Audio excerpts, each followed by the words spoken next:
Yes, dental health is very important. All right, it's a fun day. It's a Monday. It's trying times in the world, so, you know, you got to work with what you got. And, well, I got a blown ACL, so I'm not allowed to ride anymore. And the only way I'm not going to ride this Noir Beauty is if we tear it apart. So, how do we make this bike even better? Well, we lose weight, we get more airflow. As you can see, I got a nice little, what do you call them, chipmunk? Mouse to make some cheese holes. Not recommended, don't do it, but definitely added the bottom end I was looking for. Like a bowling ball. Like a bowling ball, yeah. Some little handle holes for you. And I'm sick. I don't even know what to say about that. I haven't got sick since the vid, but Anyway, on to the positive. okay, so. It's Monday. What are we working on? Okay, so these plastics, get out of the shot, babe. I thought you wanted me to be in every shot. Well, who doesn't want you in every shot? All right, so we're gonna put all the plastics. Yeah. And then properly cheese grade these, or just get the right cover, and lighten this thing up. A couple pounds just from the plastics. Put the everything we can from the KTM over to the Husky.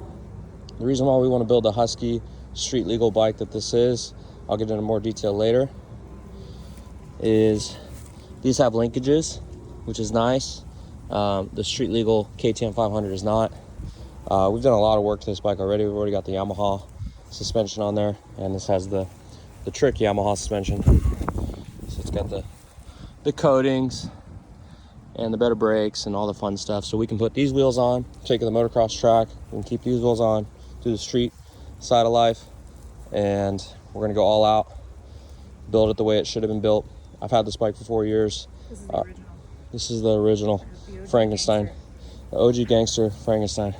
So this motor, actually the top end up, is this engine. So the throttle body, the whole top end, and then it's still a 510cc 6-speed street legal bottom end. So it's really the best of the best.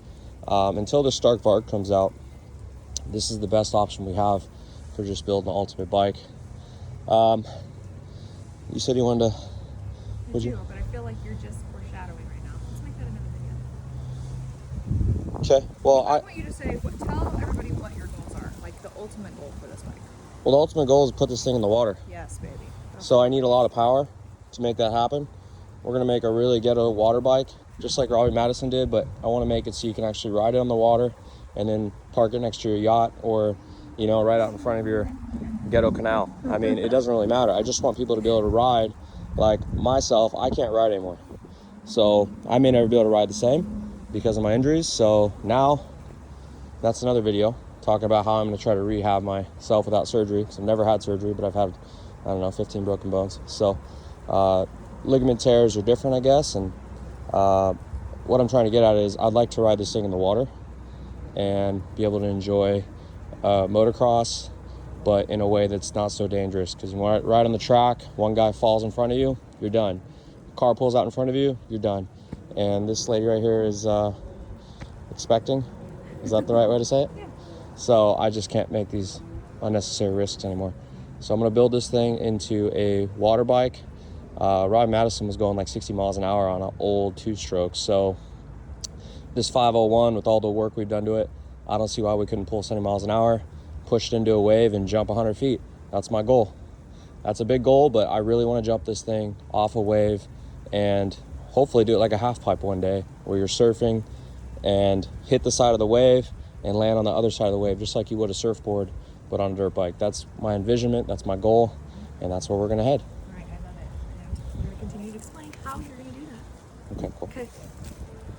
All right, so we're gonna add some skis, like a wakeboard front end right here. Definitely whatever Robbie's done, and I'm gonna try to work with him. I used to be his neighbor, so he used to live out in Temecula in his area. And then we're gonna get some carbon fiber dive tanks for the buoyancy. I don't think the buoyancy is gonna be that much, because you got a hollow frame, you got plastics that float, you got tires that have a lot of buoyancy. So I think about 130 pounds of buoyancy is all we need just to make it sit so the bike doesn't submerge. And another thing is, once this is a Stark Varg version of this, a water bike, they're fully waterproof. These bikes, you have to pump them out or create some kind of solenoid so, air doesn't get in water doesn't get in the air intake or the exhaust. So once you fall over on this thing in the water, you got to pump it out. Hopefully it didn't hydrolock the top end. So once we get Stark Varg, that's when it all changed. And I'm putting this out there because I want people to do this. It's just a dream of mine. It's not about making money. It's about just having something that doesn't exist. And a lot of people are like, it's not going to work. Well, I mean, Robbie's already proven that it works just fine. So just got to take it to the next level. So any tips, tricks, or comments, you guys are how I've learned about all these Frankensteins I've done. You part out 5,000 bikes, you get a lot of customers that are like, let's try this, let's do that. So that's why I've learned to do all this stuff. It's not that I just threw a Yamaha front end on here and said, it's good. I mean, this is the best bike I've ever ridden in my life. Everybody that's ridden at the track is like, whoa, because they think it's going to be kind of stupid and ghetto, but when they actually use it, they change their mind. So that's why we do these things, because people try it, and that's how what's the word when you Yes, make the words again. Just make one up like you usually do. Yeah, that's how progression works. Yes. People try it, people say it can't be done, and then it gets done really well. Haters motivate really well, and I like haterade, so give it to me. All right, stay tuned.